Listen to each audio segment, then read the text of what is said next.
وقتی حقیقت را نمی شود فریاد زد، باید آن را شعر کرد. در جهانی که داغ پیشانی از پاکی دل مهمتر است و فاحشه‌های مغزی بر تخت قضاوت نشسته‌اند، سخن گفتن از انسانیت گناه است.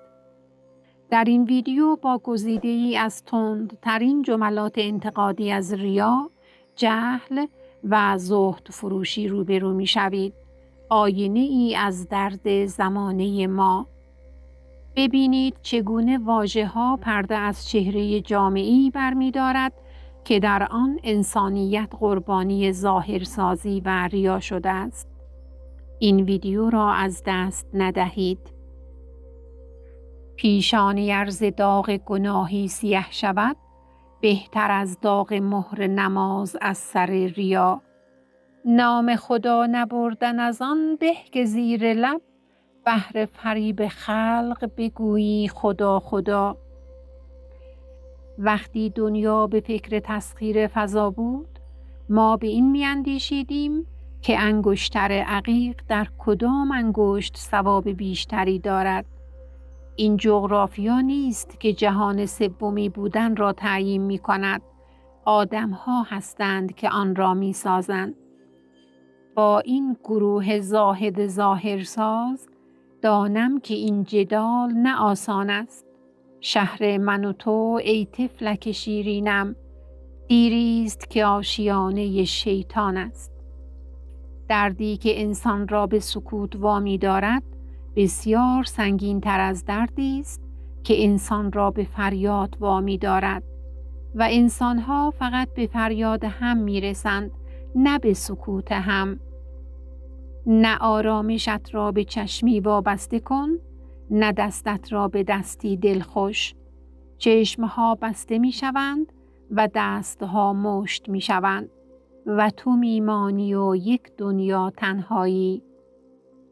میان اهل دل و اهل ریا همین فرق است که داغ ماست بر دل، داغ او به پیشانی. تنهای هرزه را سنگسار می کند، غافل از آن که شهر پر از فاحشه های مغزی است و کسی نمی داند که مغزهای هرزه ویرانگرترند از تنهای هرزه.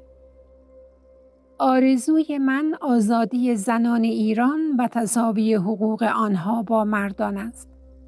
من به رنجهایی که خواهرانم در این مملکت در اثر بی‌عدالتی مردان میبرند کاملا واقف هستم. در شب کوچک من دلهره ویرانی است. گوش کن، وزش ظلمت را میشنوی؟ من غریبانه به این خوشبختی مینگرم. این جهان پر از صدای حرکت پاهای مردمی است که همچنان که تو را میبوسند در ذهن خود طناب دار تو را میبافند. گریزانم از این مردم که با من به ظاهر همدم و یک رنگ هستند، ولی در باطن از فرط حقارت به دامانم 200 پیرایه بستند. از این مردم که تا شعرم شنیدند به رویم چون گلی خوشبو شکفتند، ولی آن دم که در خلوت نشستند مرا دیوانه ای بدنام گفتند. فروغ فرخزاد چه زیبا میگوید: در حیرتم از خلقت آب، اگر با درخت هم نشین شود آن را شکوفا می کند، اگر با آتش تماس بگیرد آن را خاموش می کند، اگر با ناپاکی ها برخورد کند آن را تمیز می کند، اگر با آرد هماغوش شود آن را آماده طبخ می کند، اگر با خورشید متفق شود رنگین کمان ایجاد می شود، ولی اگر تنها بماند رفته رفته گنداب می گردد. چه زیبا گفت فروغ فرخزاد. دلت را بتکان. اشتباهاتت وقتی افتاد روی زمین بگذار همانجا بماند. فقط از لابلای اشتباههایت یک تجربه را بیرون بکش، قاب کن و بزن به دیوار دلت. اشتباه کردن اشتباه نیست، در اشتباه ماندن اشتباه است. هیچ صیادی در جوی حقیری که به گودالی می ریزد مرواریدی صید نخواهد کرد. چه کسی گفته زمان طلاست؟ من مزه اش کردم. زمان عین الکل است. ثانیه ثانیه می سوزاند و می رود در عمق وجودت. مست که شدی، چشمهایت را باز می کنی، می بینی عمرت گذشته و تو ماندی و خماری از دست رفتن یک عمر. فعلا می سازم. چه می شود کرد؟ مگر می شود دنیا را پاره کرد و از تویش خوشبختی درآورد؟ همین است که هست. زن که باشی درباره‌ات قضاوت می کنند. درباره هر لبخندی که بیریا نثار هر احمقی کرده ای. درباره روحت، جسمت، درباره تو و زن بودنت و عشقت قضاوت می کنند. می روم خسته و افسرده و زار سوی منزلگه ویرانه خیش. به خدا می برم از شهر شما دل شوریده و دیوانه خیش. می برم تا که در آن نقطه دور شستشویش دهم از رنگ گناه، شستشویش دهم از لکه عشق، زین همه خواهش بیجا و تباه.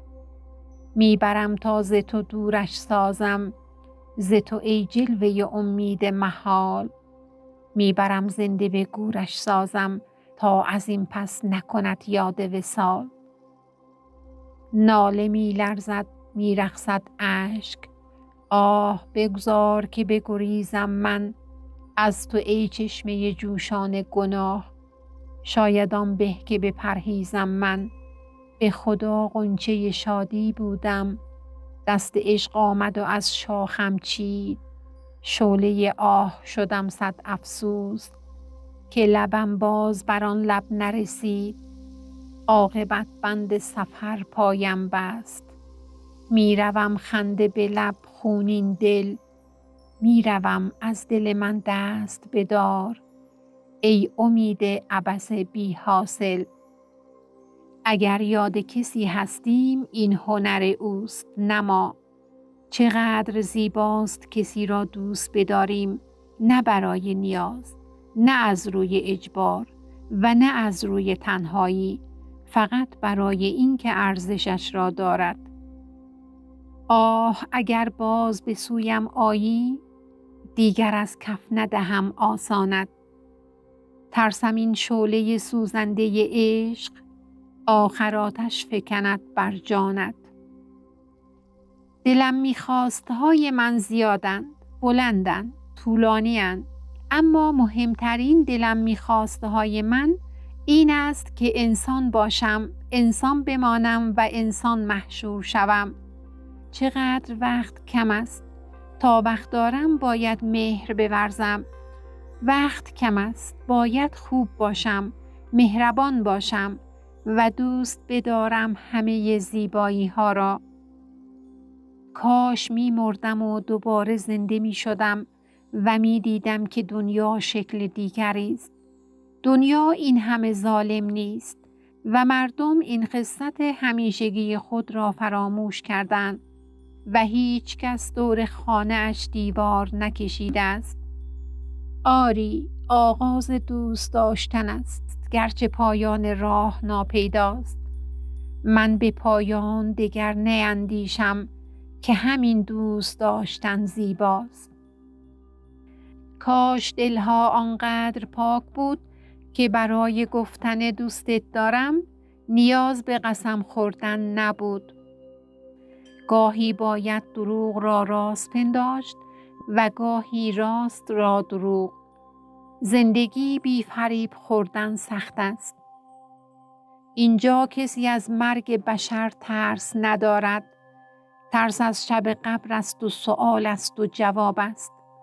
ای کاش که دلقک شده بودم و نه شاعر. در کشور من ارزش انسان به نقاب است.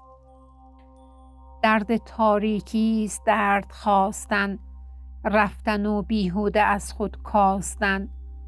سر نهادن بر سیه دل سینه ها، سینه آلودن به چرک کینه ها. در نوازش نیش ماران یافتن، زهر در لبخند یاران یافتن. من از نهایت شب حرف میزنم، من از نهایت تاریکی و از نهایت شب حرف میزنم. اگر به خانه من آمدی، برای من ای مهربان چراغ بیاور و یک دریچه که از آن به ازدحام کوچه خوشبخت بنگرم.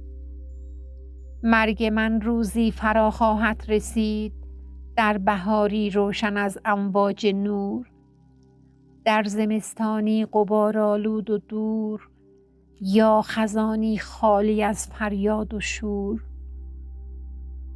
مرگ من روزی فرا خواهد رسید، روزی از این تلخ و شیرین روزها.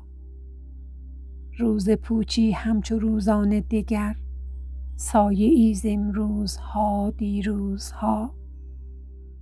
دیدگانم همچو دالانهای تار، گونه هایم همچو مرمرهای سرد. ناگهان خوابی مرا خواهد ربود، ناگهان خوابی مرا خواهد ربود. برای همه خوب باش. آن کس که فهمید همیشه در کنارت خواهد بود و آن کس که نفهمید روزی دلش برای تمام خوبی هایت تنگ می شود. میلیون ها درخت در جهان به طور اتفاقی توسط موشها و سنجابهایی کاشته شدند که دانه هایی را مدفون کردند و سپس جای مخفی آن را فراموش کردند. خوبی کن و فراموش کن، روزی رشد خواهد کرد. هرچه دادم به او حلالش باد، غیر از آن دل که مفت بخشیدم. دل من کودکی سبکسر بود، خود ندانم چگونه رامش کرد. او که می گفت دوستت دارم، پس چرا زهر غم به جامش کرد. از بیم و امید و عشق رنجورم، آرامش جاودانه می خواهم. بر حسرت دل دگر نیفزایم، آسایش بیکرانه می خواهم. گفتم که بانگ هستی خود باشم، اما دریغ و درد که زن بودم. انسان متمدن آن کسی است که در تنهایی احساس تنهایی نکند. مردم هیچ چیز به ما نمی دهند که ما خودمان از به دست آوردنش عاجز باشیم. امشب از خواب خوش گریزانم که خیال تو خوشتر از خواب است. چه دنیای عجیبی است. من اصلا کاری به کار هیچ کس ندارم و همین بی آزار بودن من، با خودم بودن من، باعث می شود که همه درباره ام کنجکاو بشوند. سبز خواهم شد، می دانم. دستهایم را در باغچه می کارم و پرستوها در گودی انگشتان جوهریم تخم خواهند گذاشت. همیشه خوابها از ارتفاع ساده لوحی خود پرت می شوند و می میرند. من شبدر چهارپری را می بویم که روی گور مفاهیم کهنه روییده است. کسی نمی خواهد باور کند که ذهن باغچه دارد. آرام آرام از خاطرات سبز تهی می شود. بدرود.